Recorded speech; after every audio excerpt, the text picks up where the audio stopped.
안녕하십니까. 오늘은 에베소서 4장 4절에서 6절의 말씀으로 그리스도의 몸 안에서 연합함 두 번째라는 제목으로 하나님의 말씀을 나누고자 합니다. 본 말씀은 몸이 하나요 성령도 한 분이시니 이와 같이 너희가 부르심의 한 소망 안에서 부르심을 받았느니라. 주도 한 분이시요 믿음도 하나요 세례도 하나요 하나님도 한 분이시니 곧 만유의 아버지시라. 만유 위에 계시고 만유를 통일하시고 만유 가운데 계시도다. 사도 바울은 교회의 구성에 대해서 말씀하고 있습니다. 교회는 그리스도를 머리로 삼고 성도들은 몸이 되는 것입니다. 그리스도의 몸은 하나입니다. 또 성령도 한 분이십니다. 그리스도의 몸은 성령께서 운행하십니다. 우리는 부르심의 소망 안에서 부르심을 받은 사람들입니다. 예수께서는 하나님과 사람 사이의 유일한 중보자가 되십니다. 믿음의 대상은 하나님이십니다. 세례는 삼위 하나님의 이름으로 받습니다. 하나님은 천지를 창조하신 스스로 계신 분이십니다. 그는 만유의 주제가 되십니다. 하나님께서 다스리시기에 만유는 하나님의 손에 있는 것입니다. 교회의 하나됨은 하나님께서 그리스도의 몸 안으로 부르신 자들을 세우시기 위해서입니다.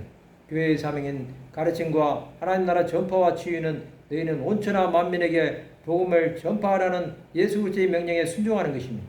교회에서 믿음을 가지고 세례를 받는 것은 그리스도 안에 속해 있다는 분명한 증거가 되는 것입니다. 수많은 사람들이 교회를 다니면서 신앙 고백을 합니다. 그 신앙 고백의 내용은 예수 그리스도를 만난 것이 대부분입니다.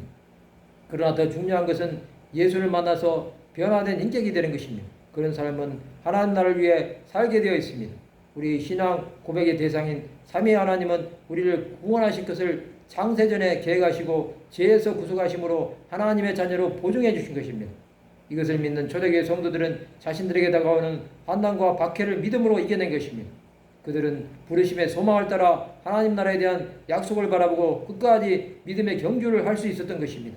이 땅을 사는 성도들은 그리스도의 몸된 교회를 세워가는 하나님의 사람들이 되어야 합니다. 그것은 하나님의 일에 동력하는 것입니다. 그리스도의 몸된 교회를 세우기 위해 자신의 삶을 드린 수많은 믿음의 사람들은 하나님 나라에서 귀하게 여김을 받을 것입니다. 주 예수 안에 참 생명이 있음을 알아야 합니다. 하나님의 교회를 귀하게 여기고 주 예수께서 구주가 되심을 전하는 삶을 살아야 합니다. 우리의 사명이 주의 몸된 교회를 세워가는 것임을 기억함으로 하나님의 선하신 뜻이 무엇인지 분별하는 귀한 하나님의 사람들이 되어야 합니다. 하나님께서 주신 교회 공동체가 귀한 하나님의 전이 되도록 헌신하는 것이 우리의 사명이 될 것입니다.